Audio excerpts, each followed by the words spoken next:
Hello বন্ধুরা, আজকে আবারও চলে এলাম তোমাদের সাথে দুপুরের লাঞ্চ শেয়ার করতে। এখানে দেখো আমি নিয়েছি সাদা ভাত আর নিয়ে নিলাম এক টুকরো লেবু। আর এখানে আলু আর ভেন্ডি পেঁয়াজ দিয়ে ভাজা করেছি।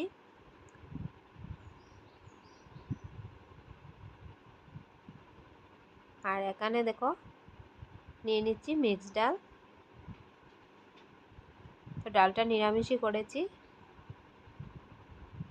আর এখানে দেখো রয়েছে বাউশ মাছের ঝোল।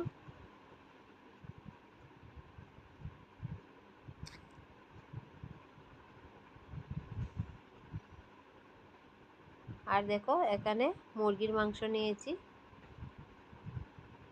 তো বন্ধুরা, দুপুরবেলা এরকম মেনু কার কার ভালো লাগে জানিও। আর লাইক, কমেন্ট, শেয়ার, সাবস্ক্রাইব করে আমার পাশে থেকো।